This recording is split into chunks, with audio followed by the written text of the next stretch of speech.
welcome back to Laura's Topics. So, if you had been following me on my journey on Laura in the Kitchen for a while, then you know I get tons of questions every single day, and a lot of them are the same. Multiple people ask the same question. So what I decided to do is compile 10 questions, what I like to call my kitchen FAQs, my frequently asked questions.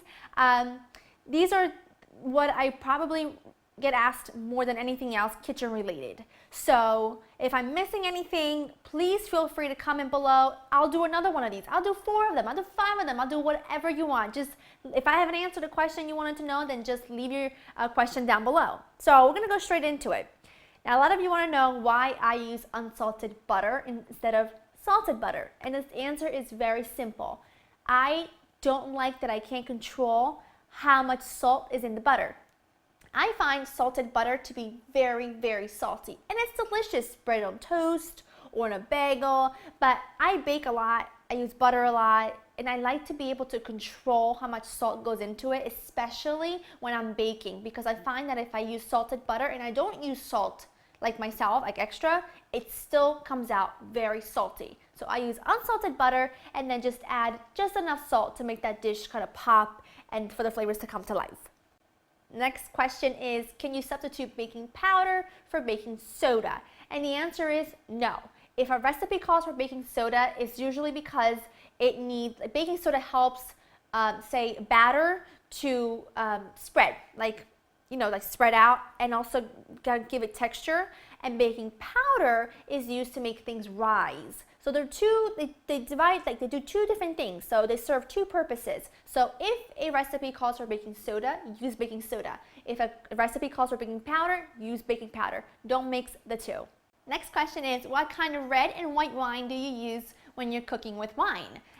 For a red, I use a Merlot. For a white, I use a Pinot Grigio. Now, this is some homemade wine from Italy that I love, love, love, but I don't cook with it because it's really nice and sweet, and I don't particularly like that in my cooking. I want the wine to have nice sharp flavor to it. A nice dry wine I think is perfect for cooking. That's why I use a Pinot Grigio when I work with white wine, and it's really all purpose for me anyway. But this is for me to have a drink as soon as this camera is over. I'm gonna enjoy that.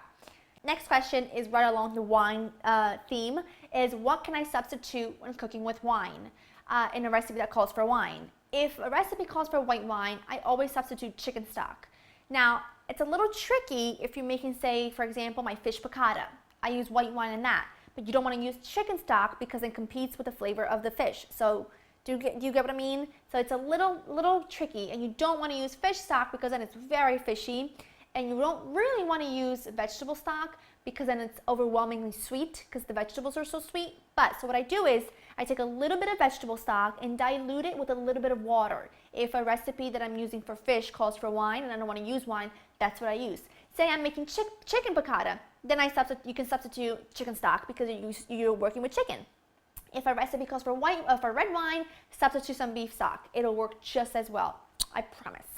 Next question is, where do you get ideas for recipes? Like, how do you come up with recipes? And the answer is, I travel a lot.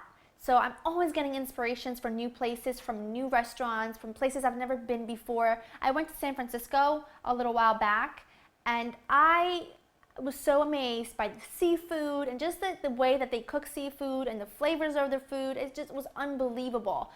So I get a lot of inspirations from that. I also get a lot of inspirations from leftovers. Like, I'm the kind of person, I don't like to waste anything.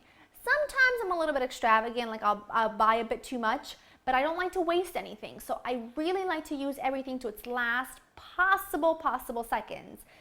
Till it's like right the last minute of its life, you know what I mean? So, like, for example, tomorrow we're traveling. Tomorrow I'm leaving for Italy. So tonight, I really all week I've been kind of like cleaning my fridge and cooking everything I can, and tonight I have like 1 zucchini left over, a handful of spinach. So what I decided to make is a delicious tomato and veggie soup. And then I'm just going to serve it with a side salad because that's what I have left over. So see, it's things like that that really come to me out of nowhere. Like my quick lemonade chicken soup, it came out of leftovers. I had my roast chicken on hand that I had left over just a little bit of in the fridge. Stretch it out with some rice and you make a fabulous, quick, and delicious soup with it. So That's really how I get inspired. And I also read a lot of like old cookbooks, and you want to put a spin on new things. So that's really it. Just I talk to people all the time. I ask everyone I talk to, what are you eating? What are you making? What do you like to cook? What are you having for dinner tomorrow? So that's really how I get inspired. I just think and talk about food all the time. Now, I get this question a lot. Is it safe to cook with olive oil? Absolutely. I have never had a problem cooking with olive oil. I know that some people have said, oh, you shouldn't cook with olive oil because it's bad for you if you cook it. That's absolutely not true. I've never heard of a story talking about olive oil being bad for you if you cook with it. I think olive oil is like liquid gold to me.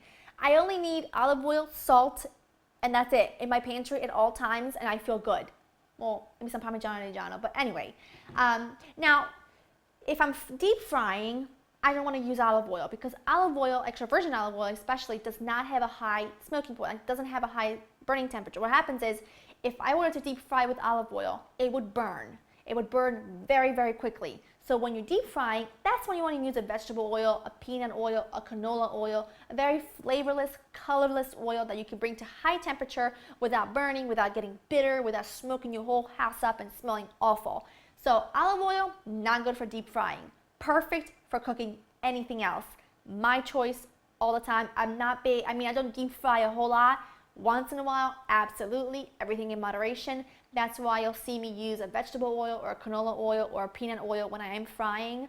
But you all know me. Most of the times I just use some regular, delicious, extra virgin olive oil for cooking and for whatever. If I drizzle on bread and eat that, I'm happy. This question is a little funny to me. What's all-purpose flour? All-purpose means it's good for everything. So it's just plain flour, because a lot of people ask, can I use plain flour instead of all-purpose? It's the same thing. All-purpose flour is plain flour. Next question. Substitute for self-rising flour.